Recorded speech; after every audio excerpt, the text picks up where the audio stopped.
Welcome to Tales from World, the enchanting land where each story twinkles with magic and brims with adventure. Perfect for kids and those who adore a sprinkle of magic in their lives.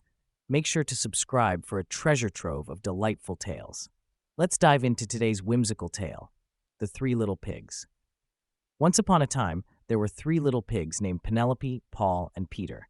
They lived together in a creaky, leaky, eensy-weensy, moldy old shack. One night, while the pigs were sleeping, the old ceiling started to crack, and boom, Peter's hammock fell on Paul's hammock, and Paul's hammock fell on Penelope's hammock, and all the little pigs fell down on the floor. "That's it," said Peter. "This old shack is falling apart. It's time that we each get our own houses, strong houses that won't fall apart." The three little pigs decided they would each build new, stronger houses of their own. The first little pig, Penelope, loved to play games, so she decided to build her house out of playing cards. The second little pig, Paul, was a baker, so he decided to build his house out of his very favorite food in the world, cotton candy. The third little pig, Peter, was a construction worker. Wolf came creeping up to Paul Pig's house and knocked on the door.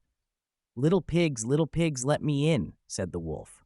"Not by the hair on our chinny chins," cried the pigs.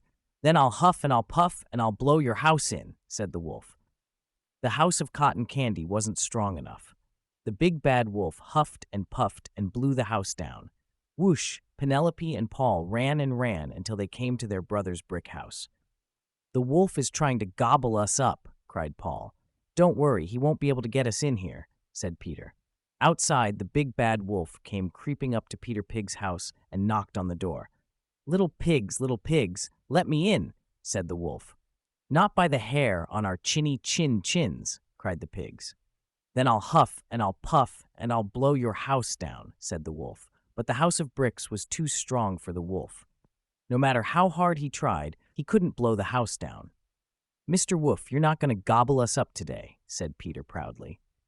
"Gobble you up?" asked the wolf. "I don't want to eat you. I just need a house where I can stay." The wolf explained to the pigs that he loved candles, and when it was time for him to build a house of his own, he had made it out of wax. But the house of wax wasn't strong enough, and on a hot day, the wax house melted away. "You're not really big and bad after all," said Penelope, "though I wish you had just asked to come in nicely instead of all that huffing and puffing business." The next day, Peter gathered materials to build strong new houses. Penelope's new house was going to be rectangular with hearts painted on it, like a playing card. Paul's new house was going to be pink and round, just like cotton candy, and the wolf's new house was going to be tall and thin, like a candle. Now that they each had their very own, very strong houses, the three little pigs and the big not-so-bad wolf lived happily together in their homey, comfy, cozy new neighborhood. The end. Bye. Thank you for joining us in today's magical adventure on Tales from World. If you enjoyed this tale, don't forget to like, subscribe, and share this story with all your friends who love magical tales.